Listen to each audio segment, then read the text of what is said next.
Where we're going to start is I'm Lori Fogarty. I'm the director of the Oakland Museum of California, and would love to just ask my colleagues who I've had the great honor and privilege to work with in these last few months to just introduce themselves and just say a word about how you're involved with this project. And so I'm going to look at our slide and go in order here and ask CJ, Carolyn Johnson, to introduce herself. Yes, thank you, Lori, and thank you everyone for joining us. My name is CJ, and I am the CEO of the Black Cultural Zone Community Development Corporation, which is a proud partner of the East Oakland Black Cultural Zone Collaborative, and our organization is helping to co-lead sort of the preservation around this protest art. And I'll pass it to Randolph. Hello, everybody. My name is Randolph Bell of RBA Creative, which is a co-working space for creatives here in the emerging Laurel District. Also a member of the Black Cultural Zone, and specifically what I'm, the focus there is on strong economies and arts and culture. Those are the two work groups that I participate in. Mizan? Asan, is that Asan? My name is Asan Jathmal. No. Did you say Mizan or Asan? Sorry. Well, it was That's Mizan. all right. Ladies, Either way. Sorry. Go ahead. Ladies go first. ladies I first. feel you. I got you. Mm-hmm. So good evening, everyone. My name is Mizan. I am the co-creator of Spearitwurx along with my husband, Sisway. Spearitwurx is an organization based in Oakland that works to support intergenerational wellness and racial healing by creating experiences that transform lives. We are proud partners of the Black Cultural Zone and definitely been supporting this effort to honor, preserve, and protect the art that has been created from the rebellions of this summer here in Oakland. And I'll pass it to Sisway. Good evening, everyone. My name is Sisway. Echoing everything Mizan has said. Just happy to be here, excited to engage with you all. And although that so we're having an interesting day, interesting times, I know that the energy of this conversation is going to transform and propel some things into the future that's going to create a beautiful atmosphere in Oakland. So I'm thankful for this moment. Thank you. And I guess Asan, it's on you now, brother. Yeah. So my name is Asan Jathmal. I am actually the owner of Good Mother Gallery and Endeavors Oakland, and also a founder at 7th West. And really fun. I'm finding myself blessed to be here, even though we're in the face of Blade Runner, the movie outside. It's amazing that we're still able to organize and have moments like this.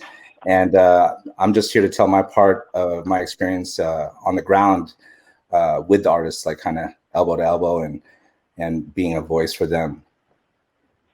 And then I guess that's Jean, your turn. Hi, everybody. Thank you for being here tonight. My name is Jean Marie Durant, and I'm the president of Oakland Art Murmur. We are a nonprofit that's dedicated to connecting the public to the visual arts and the artists in Oakland. And Oakland Art Murmur's role in this collaborative effort has really been one of support, providing support in any number of ways, as we've found the need arise, and basically leaning in and doing what we can. So really happy to be here, and happy to share this space with all of these amazing creative people that I learn so much from every single week. Thank you. And Lori Fogarty, director of the Oakland Museum, and we too are an organization working in support of this movement and the art, and striving to be good allies with our partners. And I just want to give a little sense of how we're going to roll tonight. I'm going to ask Mizan and Sisway to ground us in a moment in time here, and then we're going to share with you some images for those of you who have not actually seen some of the protest art and the art for the movement. We're going to give you a few images to whet your appetite. We're going to engage in a conversation with this panel. We're going to open it up to some questions at the end, and then I hope you'll stick around. We're going to move into some breakout groups just for a few minutes to meet and greet each other. We have members here from the Oakland Museum of California, from Oakland Art Murmur, and from the Black Cultural Zone. So we want to give folks a chance to mix it up and meet and greet a little bit and share what this moment means to you. And then we'll come back together and share a little bit about our continued work, because this is not a one and done. This is a movement. And so we are going to be continuing our conversations. And so Mizan and Sizwe, I want to just invite you to bring us into this moment. Thank you. Thank you, Yes, Jean, thank you. and Lori. Thank you, thank you. CJ. Thank you, Hassan. Thank you, Randolph. Thank you, all the 122 people that are on the line right now. We just realized that there's so much beautiful reality that we are in, despite this craziness. And so we just wanted to give ourselves kind of a little bit of a little historical timeline to really think about how it is that we got to this beautiful place and really what's grounding us in this work.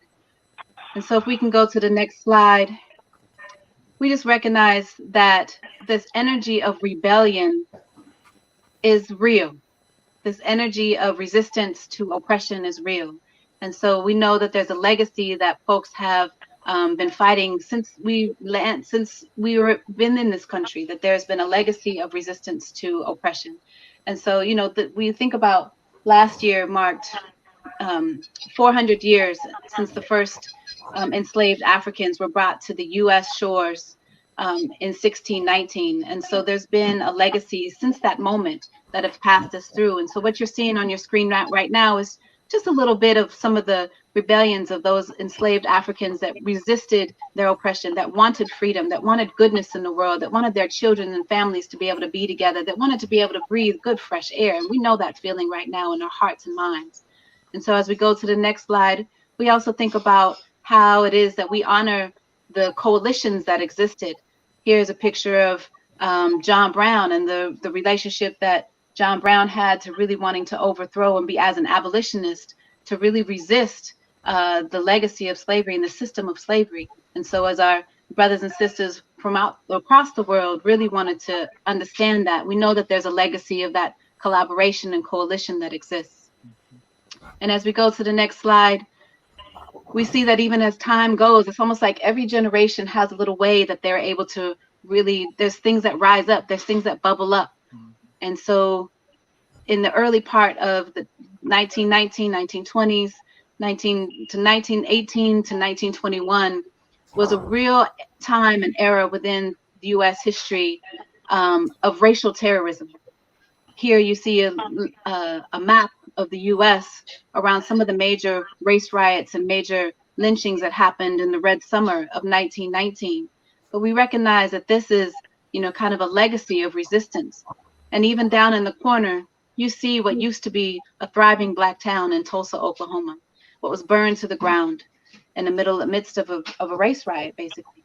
And so we recognize that this racial tension is also something that's here, that there's people who have used fire to purify and used fire to make change and transition. And as we go to the next slide, we think about even what happened in the 60s for the civil rights movement, that there was mass movements and mass protests and mass energy around wanting to make a change in our time. And so that legacy still continues as we go on to the next slide, to thinking about what happened in the 90s, right?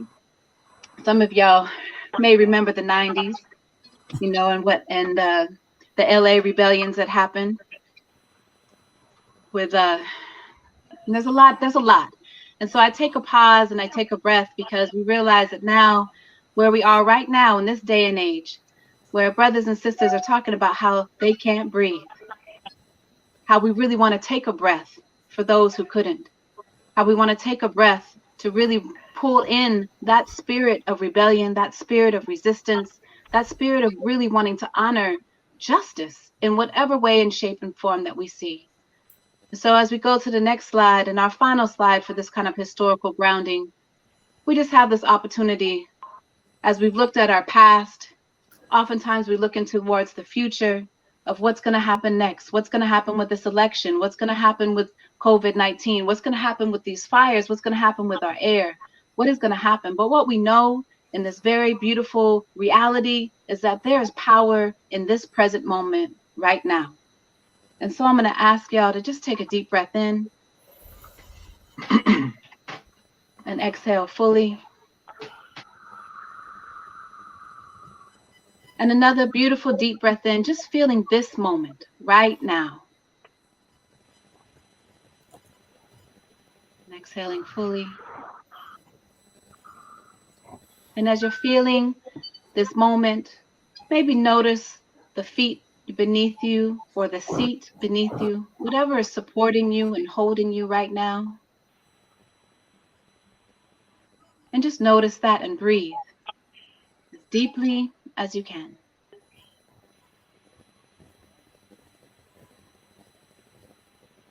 And as we continue to breathe, being aware of this present moment, it is an opportunity for us to set an intention for ourselves, to remind ourselves about what it is that we stand on. What is it that we stand on and we are supported by in this very present moment? Is it love? Is it truth? Is it justice? Is it knowing that you always look out for those who can't look out for themselves? Is it knowing that you have to always support one another and work collectively? Whatever is true for you, just breathe into that. We'll take 2 more deep breaths in, inhaling as fully as you can. And exhaling and letting that just settle into every part of your bones, your DNA.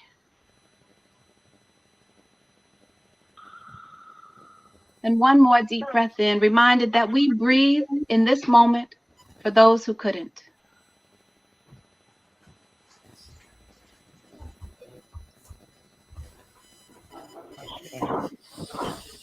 Thank you for being part of this process, for being part of the idea and the conversation to really want to transform our world. And so we're excited that we come into this present moment, to this conversation, knowing that we're grounded in the past, but we're ready to move forward, bringing with us all the good and the strength and the resilience that we have. Thank you. Thank you. Thank you.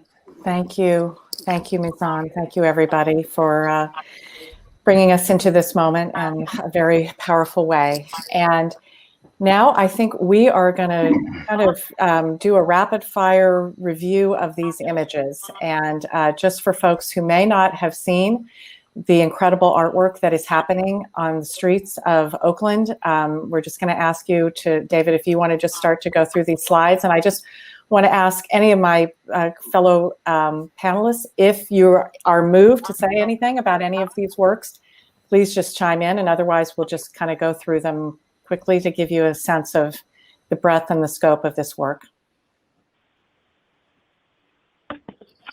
I mean, I would just say that these are just a mere fraction of the work that is happening not only in downtown Oakland along Broadway, but really throughout all of Oakland and much of the Bay Area at this point. You know, these pieces are just a subset, and you see everything from, you know, professional muralists to folks who came out, families with kids, school children. So you really do see the breadth of the experience that folks wanted to share with everyone.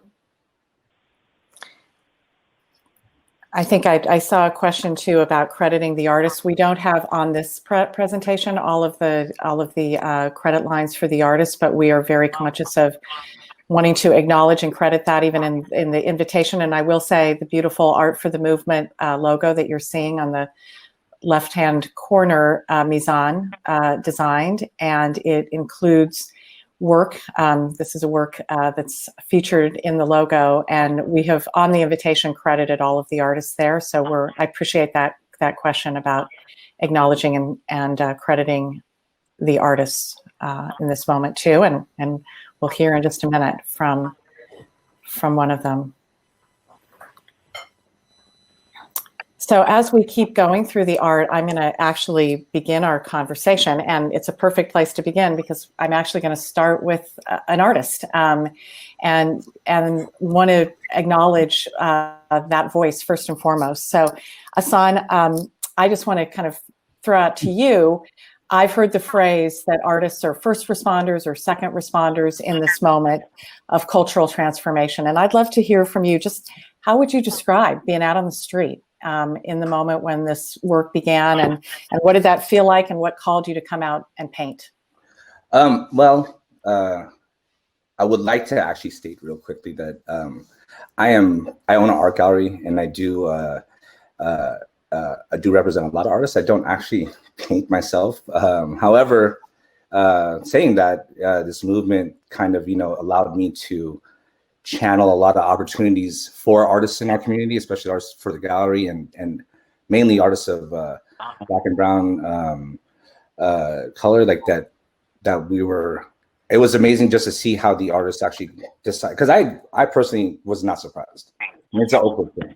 As soon as those panels started going up, I was not surprised that they were actually immediately taken over by artists to help with spread their message. Also, be doing it on, in just the strength of unity. What it was like down there was inspiring, to say the least. To watch people like actually take to the streets, because it started out as a cleaning effort. My gallery is on 13th and Franklin, and everyone came out to clean, to help with the reordering of downtown after the protests, and then that spurted out this beautiful art movement, which inspired me to create Endeavors in the middle of all that, which Endeavors is being the community arm of my gallery, Good Mother Gallery, which our first initiative was to, use the Black leaders and Black artists of our community to do the Black Lives Matter mural on 15th Street. So what it basically comes down to is the fact that these artists were moved to come out here, share their talents on the available boards that were being put up to prevent violence and destruction happening to small businesses, and create this unbelievable open air gallery where people were allowed to see not the destructive nature of what they thought they saw, but more of the how we support each other and how we take care of ourselves, which was an amazing thing. The fact that, and I love the comment that was being made about crediting the artists and the photographers, and then that's part of the initiative here, is making sure that they're represented correctly, because I think that for me, I feel like this is a ground zero in terms of where we're at in this world, with COVID, quarantine, Trump, racism, and police brutality, all of it being so prominent right now. I think that right now we can actually start to build a real new tomorrow that allows us to kind of bring us together and have these artists get into some better opportunities, which is not where we were before. So being on the ground was amazing, and watching it actually come to fruition, all these beautiful pieces was beyond anything I can ever imagine. And to be a part of it was even greater. So the preservation of it, I'm just looking forward to seeing what turns into these pieces, and how we can get more opportunities for these artists to do more work around Oakland. Absolutely. So I'm going to ask maybe David for us to stop the screen share for just a second. Well, that's a great shot. We don't want to stop it right there. Because I want to talk now, bring everybody into the room with our panelists, because there was this moment, the art started to be blooming on our streets. The protests were active and happening. And this group that includes the Black Cultural Zone and Oakland Art Murmur and the Oakland Museum of California and artist groups, we kind of came together sort of organically. I'm not even sure how I got the first email, but before I knew it, we were meeting weekly, as we have continued to do for the last, 3 months, I think. So I would love to just hear from y'all about how this happened, and how would you describe how this coalition was formed? And I'm going to start with CJ, because I think maybe the email started with you. So right. I would love to throw it to you. Thank you so much. Yeah, so the Black Cultural Zone operates primarily out of East Oakland. And so when protests happened and when this art was happening, it was primarily in downtown Oakland, and it just wasn't in East Oakland where the majority of Black residents live. And I was on a conversation with some fellow members of the Black Cultural Zone Collaborative, and someone was saying the art is amazing, you have to go see it. And the question came up of what's going to happen to it. And it was the moments were so tender and hard to even talk sometimes after watching George Floyd be murdered on public television, such callousness that we were really hypersensitive to preserving this moment and the response to what we saw, and that someone should be doing that. And so we just began to ask the question of, what's going to happen with the art? Who's going to do something? We reached out to the city of Oakland. They mentioned Oakland Art Murmur. They mentioned other groups. They mentioned you. And the emails began to cycle, because a part of what the Black Cultural Zone's goal is to preserve Black culture and Black arts, but also to innovate with it. And so preservation is what we do. And we were more than willing for someone else to do it, but we didn't see that happening and wanted to elevate the conversation. So that's how we got involved. And I think it's right. I'm pretty much a busybody, so I'm sure I was emailing people. What's going on?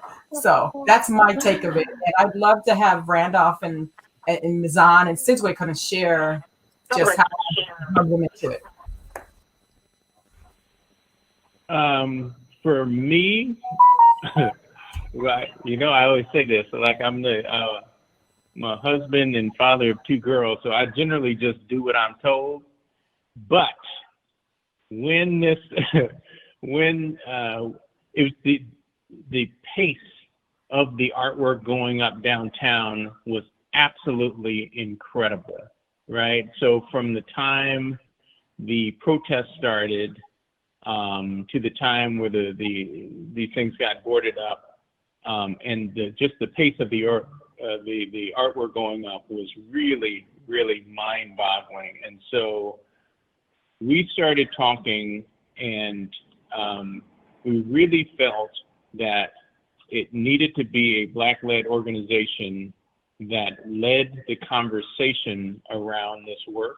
While there was a lot of energy developing around the artwork itself, we really felt like that this was far beyond just an art project. And Randolph, I just want to stop for a minute. People are saying they are having trouble hearing you. So just even if you can maybe turn up your volume.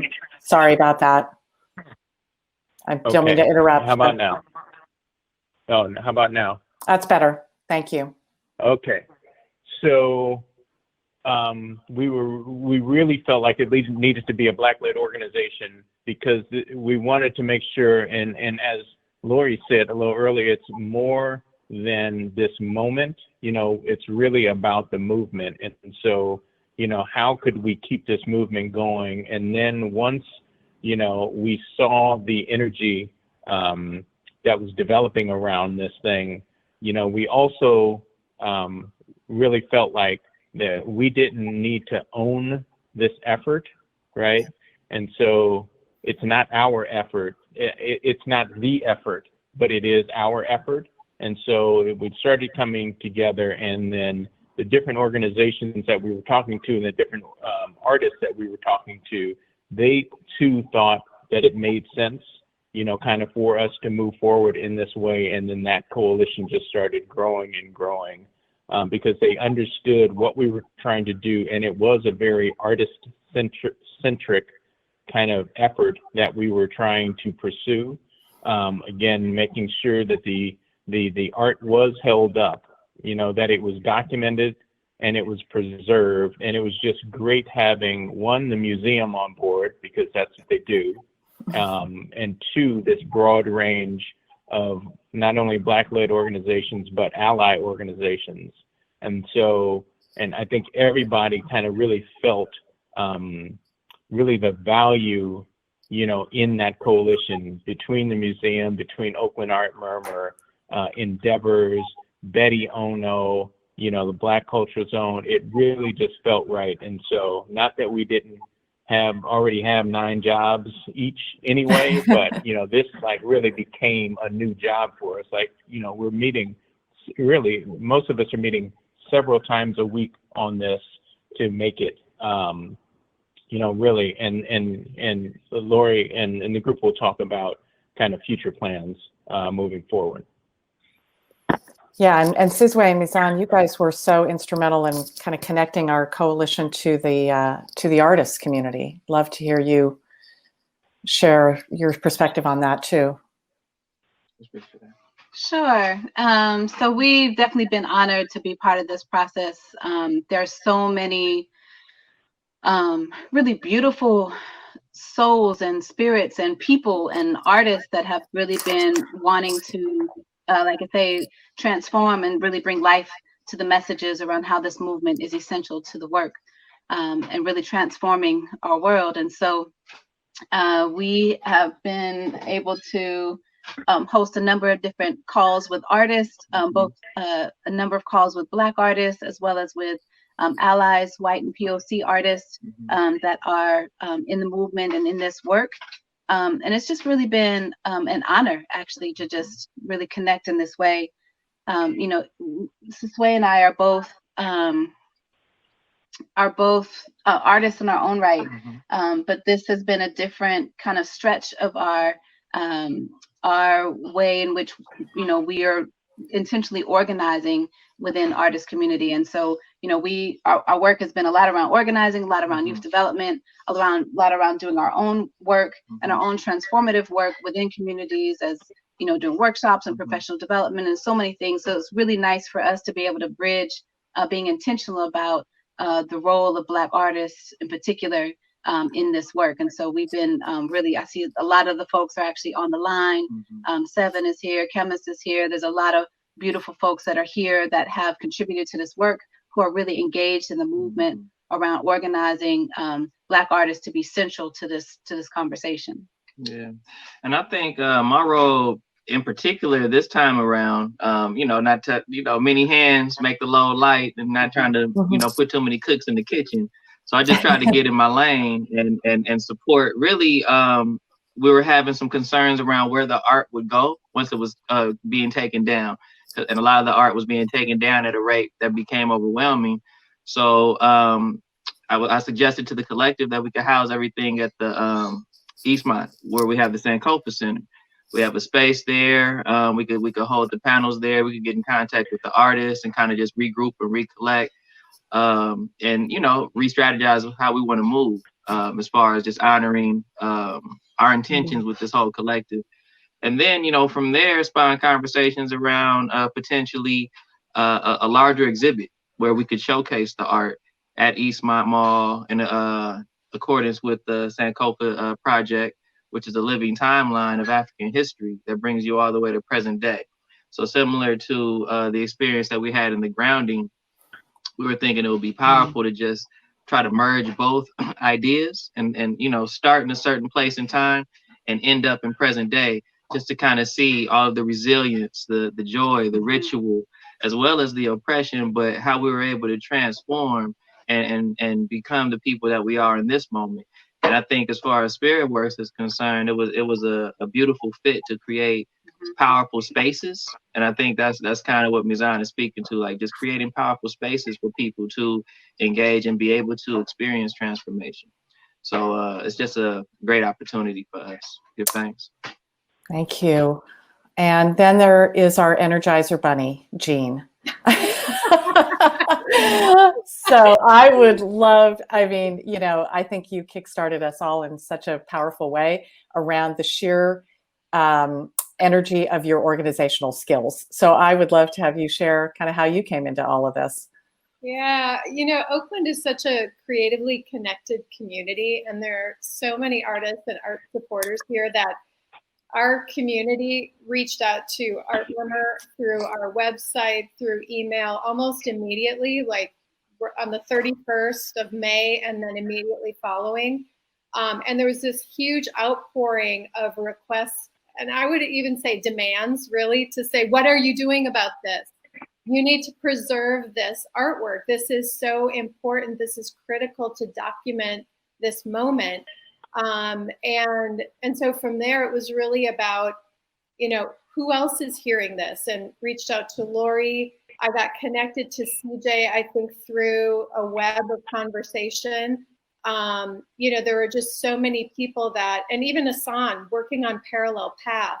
And it just seemed like the right thing to do, to pull everybody together and say, how can we be more powerful if we work together and collaborate on this? Because, we all have, the same intention, which is preservation. And, getting over some of the hurdles of misunderstanding, perhaps, with some of the artists who felt that, Oakland Art Murmur or perhaps the Oakland Museum were coming in to, take the work and try and acquire it and make money off of it, which is never our intention. So coming together with this group has been really powerful in that I think for me, it has helped me understand the importance of centering this on the artist and the artist's experience, and also on the long-term,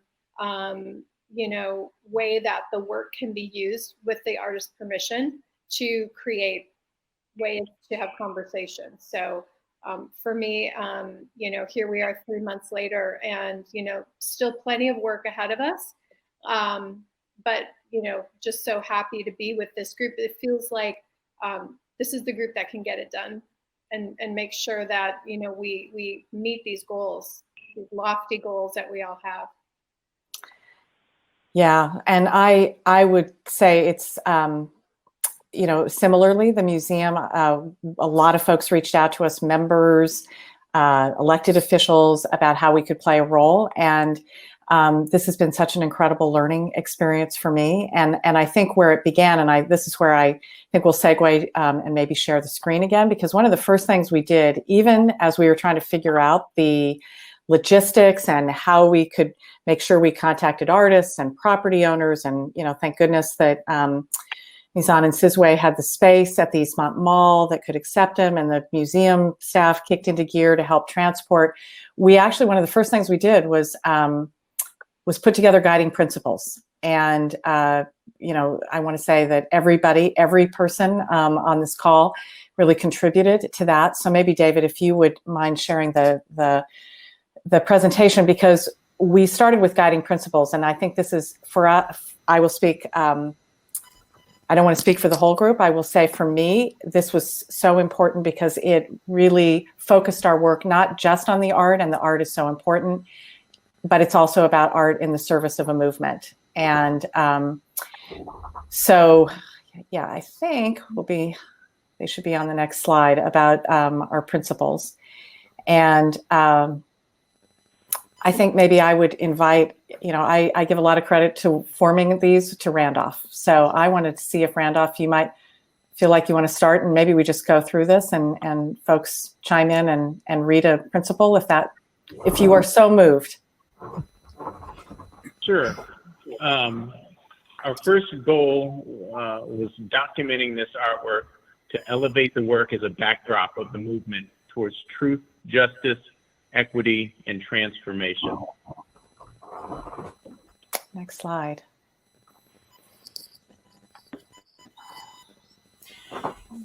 Keep going. I'll go.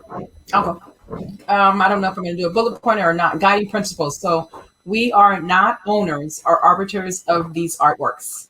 The artworks are part of a moment that is integrally intertwined with the loss of Black lives and the movement for the preservation of Black lives.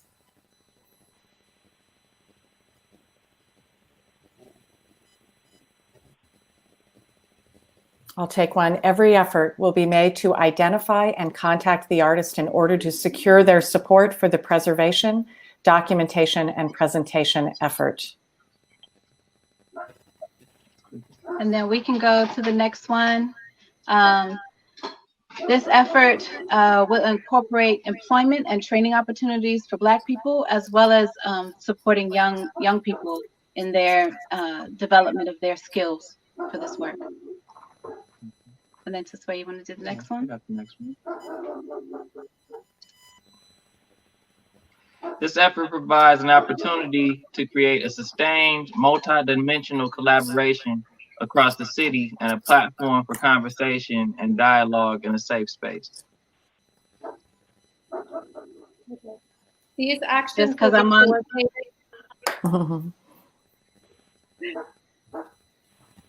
Go ahead, Go Jen. ahead, CJ. Why don't you do that next one? There you go. Sure. These actions will be coordinated by Black-led organizations and Black artists. Jean?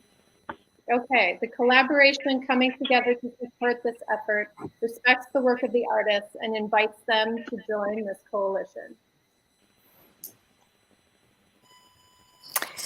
So we can come back to together with the panelists. Thank you. Really important for us all, I think, to share the way we have been trying to move through this.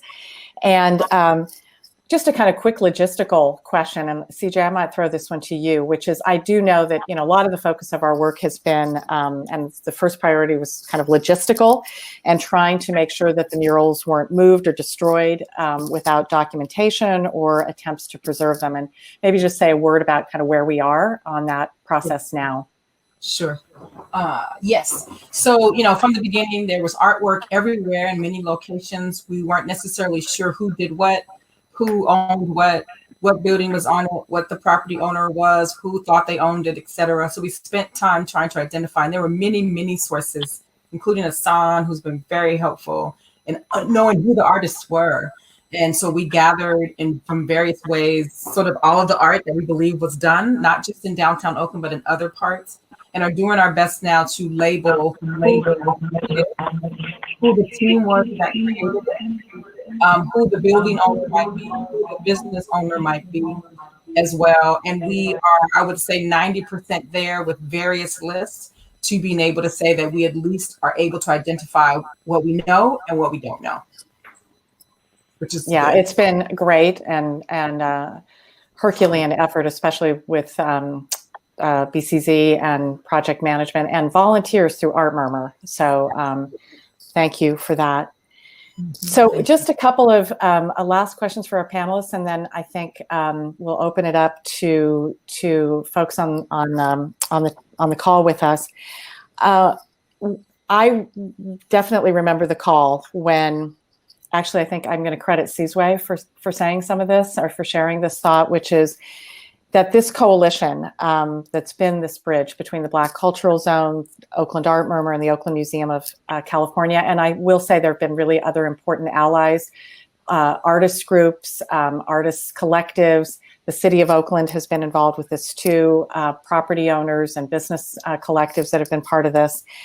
And as we've come together, we've seen this as a pretty unique coalition. And I remember, Sizwe, you saying that we have an opportunity here to be a model, not just for Oakland, but for the country. And that this could be a really transformative way of working. And I just want to maybe throw that open to you and how you've seen that, and then just what other people have felt and learned from this experience so far. Yeah, thank you, Lori.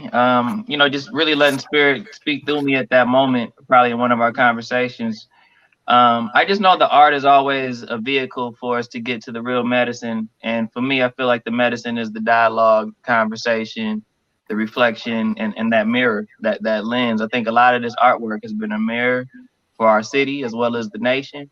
And I think that's, we're going to have those, I don't want to say courageous conversations. I feel like so many phrases are being diluted, but I really hope that y'all could feel what I'm saying. Just really come from that authentic place where we can really engage in a conversation and with some action behind it, though. Because I think that's the other piece. It's like praying with your feet, right?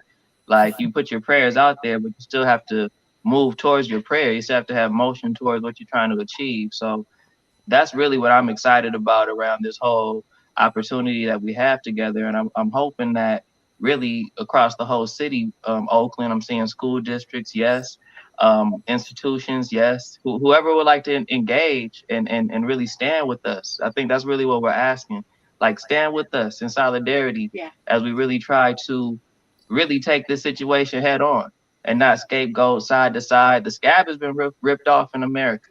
Period. There's blood, there's ooze, there's pus, there's all kind of vomit that we're seeing in the nation, metaphorically. And, that's a part of the healing process. So let us take an active stance in this healing process. And Lori, I think that's kind of what I was speaking to in that moment. So I hope that kind of clarifies. It does. Thank you. And it is visceral. I mean, it is not, I mean, we are, I think, inspired by the work we're doing together, and there's a lot of pain and a lot of, discomfort with this moment too, but great hope and inspiration. And I want to throw that open to others about what this experience has been like, and, where you are with it now and what you've been learning. I want to just step in a little bit and just say how difficult the first couple of weeks were after watching George Floyd be murdered on television. And I think that it's really, really hard to really educate folks about that feeling that the color of your skin, your beautiful blackness, your beautiful brownness is a threat to someone, so much of a threat that they will literally push the breath out of your body. And it's hard to explain. I cried a lot, and I'm not a crier. So it was really became important that the work that came from this, the artwork that came from this, the stories that we told, that hoping that 100 years from now, they'll never have to go through what we're going through now. They'll never have to watch someone be murdered simply by reason of someone not liking how they look and all the myths that surround them. And it's really just important to make sure that we document that this protest, even the art that was created, we have to remember who died. We have to remember what happened. That is very important. And we have to really credit all of us, but credit Black people and brown folks who struggle in this country to this day as the genesis of this, and that the problem has surrounded us. And I think we are here to lead everyone into a solution. And it's important that we credit our movements, not just now, but historical movements, Black Panther movement, et cetera, for that work. And speaking of crediting, I just want to make sure that, artists as first responders, I want to make sure that we credit Ashara Ekendayo for that term. And that's something that she brought to the table. And it's really important that we always check ourselves and what we say and what we do as to where is the source. So that's what I want. You're welcome. Thank you. Randolph, you want to chime in? Asan, I would love to say something that I am. It's funny being a gallery owner here in Oakland, downtown Oakland, for the past 6 years or so. I never thought I would be on a Zoom type call with the Black Culture Zone, Oakland Art Murmur, and Oakland Museum, and just being like, well, it took this to get here, but that's kind of like I'm trying to find the silver lining in all this stuff, because out of all this chaos, it's finally I feel like we're at a point where this potential of us putting art and culture and people of color first and supporting us in this new world of COVID and politics is just like it's amazing. I'm really finding a lot of inspiration in watching us work together. Like I remember when I got the email and I was putting to a thread with everyone that was here, and I was like, what am I doing in this thread? Like, these are all heavy hitters. I'm like, why am I in this thread? And Randolph's like, yeah, you're good. Just I'm like, okay.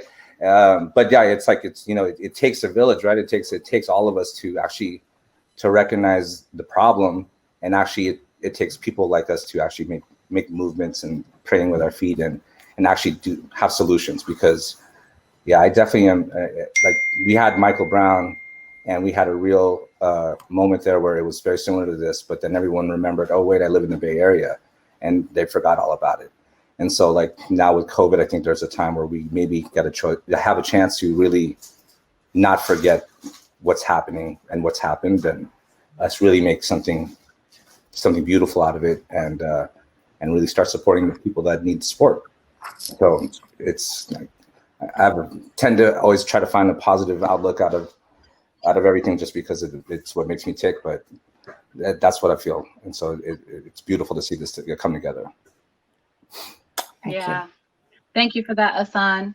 I'll just jump in and add this one other piece that I feel like that this time right now is really ripe, and I feel like the response to the murder of George Floyd and Breonna Taylor was even that much more ripe because of COVID. And because folks were already having the conversation of what is my life about? How do I really want to live my day-to-day life? What is really essential to my everyday existence? And so I think that people are really in this space of like, what do I really want to create for myself? What do I really want to create for the world and for the generations? You know, what have we been doing that was normal, that's not even necessary? Or what have we been doing, you know? And so now we're at this point that we get to transform what that is. Now we're creating the new normal, and whatever that is, not based upon Zoom life or based upon, you know, this technology relationships, but really based upon what do we really want for humanity? What do we really want for our next generations? You know, we have 5 children, and that you probably are going to hear in the background sooner or later, but, you know, just knowing that there is a way that, you know, we have to create something new for them, right? Right. Yeah. Yeah. And I could definitely add on. I just want to lift up just possibilities, possibilities, aspirations, and imaginations of things that we might not have seen before. That's really what it's going to take right now. And I think that's the beauty of the artists, how they could just create these images and these things, whether it's vocal, whether it's movement, whether it's spray paint, right? It's truly magic. It's truly magical, you know, what can happen. And then that, you know, I saw someone say how they're able to transfer the emotion, right? Where you could feel the emotion, right, of that moment.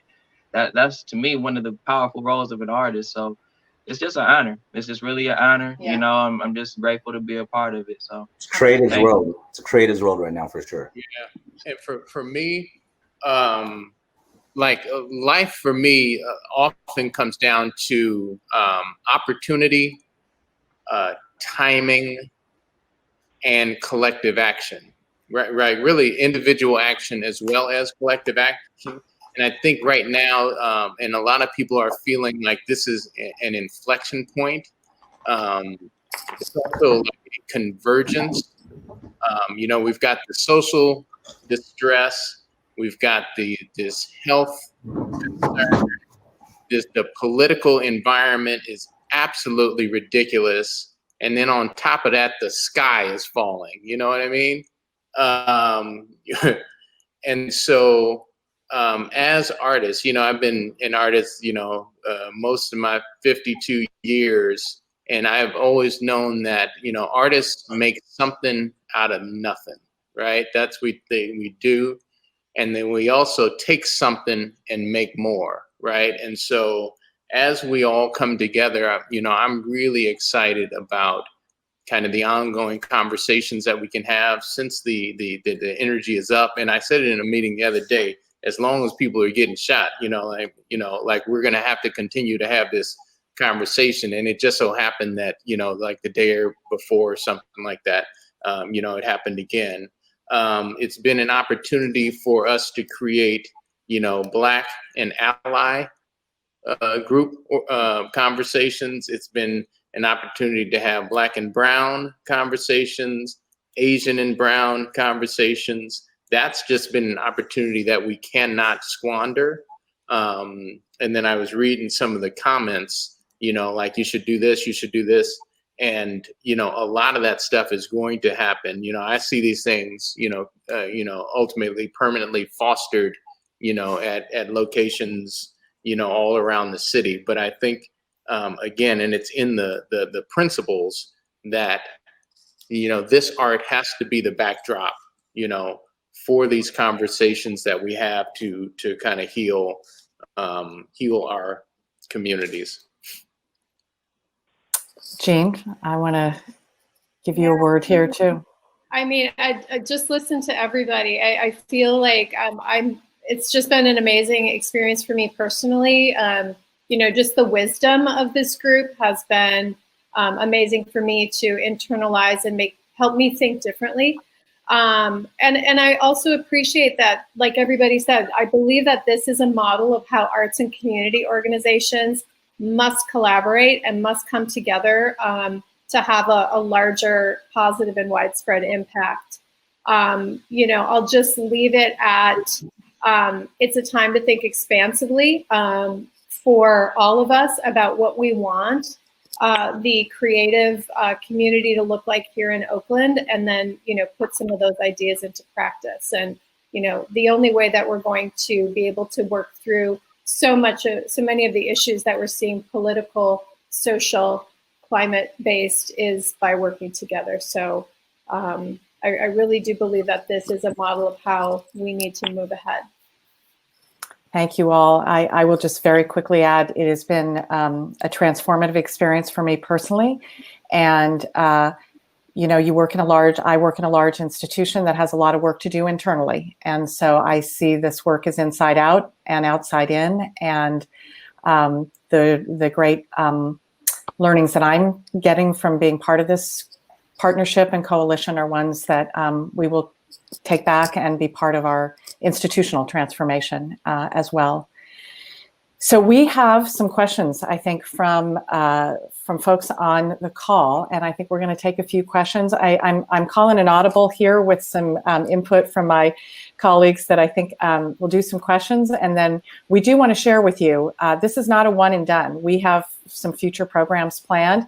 There is way more conversation that needs to take place than we could do in the time tonight, and so we're going to share a little bit with you about what to look forward to, but wanted to see if we can take some questions. And I am not sure even how we see these, so I want to make sure. Here we go. So thank you for this work, everyone. Oh, well, let's say this is Kristen Zaremba, who's one of our wonderful partners in this from the city of Oakland. So knowing this will take many to realize, how do you suggest people who are interested in supporting this work get involved? So we'll be sharing more about how folks can get involved. You know, I would say first and foremost, if you're interested in supporting this work, you can support the Black Cultural Zone and Oakland Art Murmur. And so we'll have some information about how you can do this, but we'll be, as our work continues, we'll definitely be letting folks know how they can support and get involved. And I will just say these are both organizations that are doing amazing work with the art and the Black Cultural Zone with business development, and their incredible markets at Liberation Park next to the Eastmont Mall are incredible community resources as well. So others want to take any of the questions? Yeah. I in addition, I mean, the support is great. And I think there's inner work that everybody needs to do to understand how we are here, how that happened, how we watch that, and how we can go back and just work every day, and how we haven't noticed for decades. So I think there's that inner work that needs to be done. I think people should study up, read up. If you don't understand, if you don't know privilege, you don't get how this can happen, take the time. I've been reading a lot. I love to read. So read, study, do the research, do the work, reach out, connect, question yourself, question your assumptions. Question what your beliefs are. He should have, could have, maybe he should have been this or should have sat still. All those thoughts that come to mind, reflect, because we have got to change. Thank you for that, CJ. And I will just, I know there are many places you can Google, you know, any term these days and get an incredible resource list. We actually do have one on the museum website that our staff crowdsourced about resources to read and businesses that you can support and Black-led organizations that you can also fund. So other thoughts? Great comment on a resource to read. And also, and I think, oh, go ahead, Randolph, go ahead. There's another question by Russell Ward. Did we already read that? I don't know. Go ahead and say it, Randolph. Nearby took down their murals. I asked if I could show one on a private wall in view of the street. Is there interest in getting the community involved in displaying work? What we did, or the position that we were taking, is that we wanted to, one, engage the artists, two, make sure that the works were documented and preserved, and then three, have additional opportunities to exhibit the work. To the degree that we could do that in an organized fashion, then that was the goal.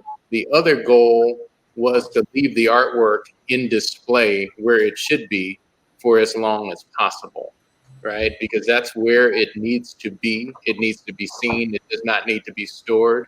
It only needs to be stored, when it is to come down and there isn't another place. We also do have, kind of some subsequent some ongoing exhibition opportunities in the work. And so we are, again, we don't own the artwork, and artists can do, ultimately the artist can do what it is that they want to do, but it would be, great for us to kind of work together to kind of figure out where the pieces were going. So I guess the simple answer is yes. We would love community participation. We would also, kind of like to work with the artists to preserve it and display it in a really a cogent, a comprehensive manner. Great.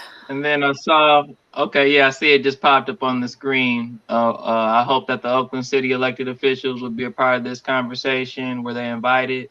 I don't know how the invitations went out this particular time, but I know we're working intimately with Lauren Taylor as well as Pamela. I saw her on the line as well, and they have definitely been allies and have supported us really through a lot of these endeavors. Very responsive to our efforts in the Black Culture Zone and District 6. So definitely thankful for them. Yeah, and go ahead, Randolph.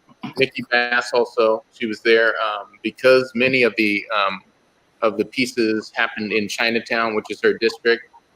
She was at Liberation Park at the launch of the farmers market on Sunday, and so there is some participation, not only from electeds, but also kind of the city. The director of the Cultural Arts Department, he's been, kind of in our ongoing meetings as well, and providing supports. Yeah, Roberto's been involved. They gave us a small grant to help with this logistics program the City of Oakland did, as well as Rain Foundation. And thank you. So I want to just give it another minute if folks see a question that they'd like to, the nuts and bolts of documenting, preserving, and storing the artworks. And we can give a high level answer, because I think then one of the things we wanted to share tonight is we have a series of programs that actually Sizwe and Mizan are going to be facilitating more, because we knew we couldn't cover this all in one program. So we'll be sharing more about what is coming up. But this has been a collective effort with volunteers from Oakland Art Murmur, with folks from the Black Cultural Zone, really reaching out to property owners and to artists to make sure we're trying to create a comprehensive database. I say we, it's really been the efforts of a lot of other folks to create a comprehensive database and get as much information as we can about the works. And then there have been many, many, many photographers and videographers who have been photographing and documenting. So we're trying to get our arms around the documentation that's out there. Work that has started to come down has been transported. The museum team helped with that, and we have other resources that are offering to support that, and currently being stored temporarily at Spearitwurx in the space that they hold at the Eastmont Mall. Long term, this is what we're still figuring out. This is still such a live moment, and art is still being created. That long-term preservation and documentation we're still working with, but there are a lot of other efforts. I think Randolph said there are many efforts. We are one effort, but there are books in the works and other documentation that is actively underway. So anybody? Oh yes, and thank you for the note about Peralta Hacienda. So that was an effort of the Unity Council, and we are collaborating with them. They invited artists to paint and storefronts and businesses in the Fruitvale district, and now are partnering with Peralta Hacienda to show those murals. And so folks can get a chance to visit the Peralta Hacienda house and park. There are incredible murals there as well. So again, it's such a vast effort and so much art and so much great documentation happening. So I think we are seeing folks beginning to need to leave. So I wonder if we could share the screen. Sizwe, you're there. I want to make sure we talk about the programs that are coming up. So let's share the screen, and it has some information about our program series that, and we'll share a little bit more. And do you have audio? Sizwe, are you okay? Or not? No? So I'll just chime in on this. This is Mizan, I don't think we can hear you. I'm so sorry. This is a series that this coalition will continue to be involved with, but really facilitated and led by Sizwe and Misan. We're looking at a program on October 7th around honoring the artists, November 4th, art as racial healing, and December 2nd, forwarding the movement. And with those programs, we'll be on a different platform. We're looking to be on either Facebook Live or YouTube to really be able to bring in video and music and kind of more multi-modal, as Sizwe says, to even make those programs more multi-layered and experiential. So sorry, Sizwe, I think I stole your thunder a little bit there, but I know you have more thunder if you want to add to what I've just described. Plenty to share. Can you hear us now? Yes. Yeah. Okay, cool. Go ahead, Mizan. You can chime in. So yeah, I mean, these are really just going to be, like I say, experiential kind of opportunities for us to get a little bit deeper into the work, into the artist, into the element about how we really use this moment and this time to really transform our world. And that's the work, y'all. And so then the forward movement is really about us creating the vision for the next steps. And so we do hope that you are able to join us. They will be a little bit more interactive than these series, this initial one that we wanted to just really just lay the playing field about what has happened. And so that you can understand that part. And so these next two pieces that we're going to host our third Black Artist Call will be next Friday at 1 p.m. And then we will also have an opportunity to build with our ally artists as well at 12 p.m. And so that there's an opportunity for us to just build with both sets of groups of folks, really honoring the legacy and the work that each has done, but really trying to galvanize and organize around the different opportunities we have to continue to create new works and to be able to really spread the messages of hope and healing, of resistance and resilience, and of the way that we really want to transform our world. And so here's also our contact information, emails for all of us. And yeah, this has just been a beautiful conversation. I know it's just the beginning, but there's so much more work, and we do similar to what CJ said, we really do hope that each one of you takes this opportunity to really reflect on what's yours to do in this time. Each of us has our own role and our own path. And so each one of us has an opportunity to really shine light on that path so that goodness shines even brighter than some of this other craziness. Even though the sun is a little darker today here in Oakland, we know that goodness shines bright all the time when we give it the power. So for sure. Just echoing that, like Mizan took my thunder a little bit, but yeah, CJ, that resonated with me. Volumes, sis. Thank you for lifting that up, and I'm just gonna triple echo that this is really what this space is about. It's about that mirror. It's about looking to see what is mine to do here now. You know what I'm saying? It's sometimes I just want to offer stillness as well. Sometimes it's just being still to find that right answer in that right moment. Because sometimes the reactionary moves can cause more harm, even if we think we're coming from a good place. Yeah. So thank you, CJ, for lifting that up.